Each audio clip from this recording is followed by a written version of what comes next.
غیر المغضوب علیہم ولا الضالین، ان لوگوں کے راستے پہ چلا جن پہ تیرا عذاب نہیں ہوا،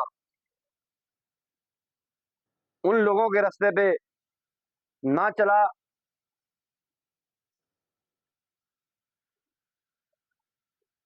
جن پہ تیرا عذاب ہوا، گمراہ ہوئے۔ مولوی آج ذرا تفصیل سے بتاتے ہیں مسلمانوں کو کہ گمراہ کون ہوا۔ سب سے پہلے غدیر میں مولا کو مولا مان کر بندے گمراہ ہو گئے، پھر نبی کی زندگی میں نبی کو قریب المرگ بستر پہ چھوڑ کر بھاگ گئے، سقیفے میں جا کے بیٹھ کے خلیفے بنانے کے پروگرام شروع ہو گئے، بندے گمراہ ہو گئے۔ پھر نبی نے کاغذ پینسل مانگا، نہ دیا قلم کاغذ، بندے گمراہ ہو گئے۔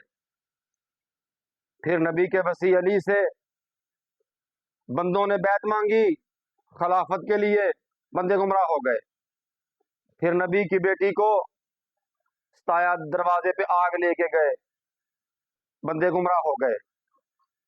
پھر نبی کی بیٹی کو دربار میں بلا کے 4 گھنٹے نبی کی بیٹی کو کھڑا کیا، خود کرسیوں پہ بیٹھ کے ہنستے رہے، بندے گمراہ ہو گئے۔ پھر نبی کی بیٹی فاطمہ کو کہتے رہے کوئی گواہ لا، نبی کی بیٹی نے نبی کے لکھی ہوئی ہاتھ کی تحریر پیش کی، تحریر پکڑ کے مسلمان لانتیوں نے اس پر تھونکا، اس کو پھاڑا، زمین پر پھینک دیا، ابھی نہیں، پھینک کے پاؤں سے مسل کرتے رہے، بندے گمراہ ہو گئے۔ پھر نبی کی بیٹی کو جھوٹی کہہ کے دربار سے خالی ہاتھ پلٹا دیا، بندے گمراہ ہو گئے۔ پھر نبی کے وصی، نبی کے جان نشین مولا علی علیہ السلام کے گلے میں رسیاں ڈال کے مدینے کے بازار میں مسلمان گھماتے رہے، بندے گمراہ ہو گئے۔ پھر نبی کے بیٹے امام حسن کو زہر دلوایا، بندے گمراہ ہو گئے۔ زہر دلوایا، پھر ان کے جنازے کو تیر مروائے، بندے گمراہ ہو گئے۔ پھر نبی کے پہلو میں دفن نہ ہونے دیا، لوگ گمراہ ہو گئے۔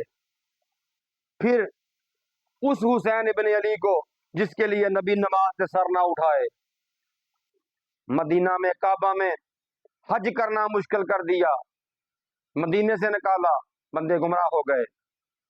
پھر لوگوں نے، مسلمانوں نے اس حسین ابن علی کے قتل کا فتویٰ دیا، مولویوں نے، وہ مولوی گمراہ ہو گئے۔ پھر مولا حسین علیہ السلام کے قتل کے بعد ممبروں پہ بیٹھ کے اہل بیت کو سامنے کھڑا کر کے گرفتار کر کے تماشا لگاتے رہے، ہنستے رہے مسلمان۔ لعنت ہو ایسے مسلمانوں پر، گمراہ ہو گئے۔